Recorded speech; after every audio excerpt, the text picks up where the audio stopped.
చూడమ్మా, ఈ ప్రపంచంలో నీకు తెలిసిన ముగ్గురు మంచి వాళ్ళెవరో చెప్పు తల్లి.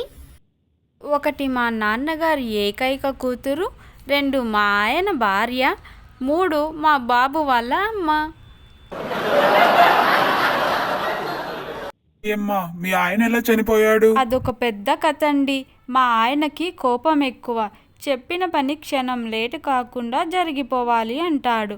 ఇక ఆ రోజు పొద్దున్నే గుమ్మం ముందున్న పేపరు తీసి కూరగాయలు కోద్దామని కత్తిపీట తీశాను. ఇంతలో మా ఆయన హాల్లో నుంచి, ఏమోయ్ ఆ చేతిలో ఉన్నది ఇటు విసిరే అన్నాడు. నేను కత్తిపీట విసిరేశాను.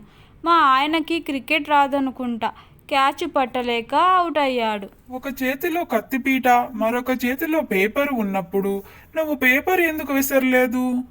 అంటే నా కుడి చేతిలో కత్తిపీట, ఎడమ చేతిలో పేపర్ ఉన్నాయి. ఎడమ చేత్తో ఏది ఇచ్చినా మా ఆయన తీసుకోడు సార్.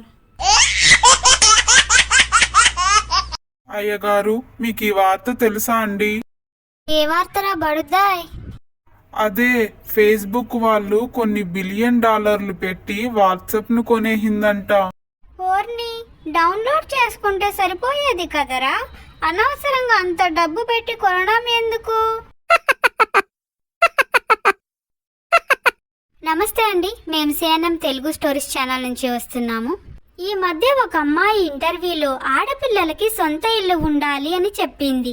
ఆ వీడియో పైన ఇంకొక ఆమె వీడియో చేస్తూ, ఏంటమ్మా ఆడపిల్లలకి సొంత ఇల్లు ఉండాలా అంటూ వెటకారంగా మాట్లాడింది. ఇలాంటి ఆడవాళ్ళ పైన మీలాంటి పెళ్ళైన ఆడవాళ్ళ ఉద్దేశం ఏంటి? ఆడపిల్లలకి సొంత ఇల్లు ఉండాలి అనడంలో తప్పేమీ లేదు. ఆడవాళ్ళకి ఉన్నదే అంతంత మర్యాద. ఆ మర్యాదను కూడా ఇలాంటి ఆడవాళ్ళు వచ్చి చెడగొడుతున్నారు. తల్లిదండ్రులు పెళ్ళయ్యేంత వరకేమ్మా ఇది నీ ఇల్లు, ఆ తరువాత నీ భర్త ఇల్లే నీ ఇల్లు అంటారు. సరే అని భర్త ఇంటికి వెళితే అక్కడ వాళ్లకు మనం నచ్చితే ఉంచుకుంటారు, లేకపోతే మీ అమ్మగారింటికి వెళ్ళు అంటూ తరిమేస్తారు. మీరు ఆడవాళ్ళకి సపోర్ట్ చేయకపోయినా పర్వాలేదు, కానీ ఇలాంటి వ్యతిరేకమైన వీడియోలు చేసి ఆడవాళ్ళ పరువు తీయకండి.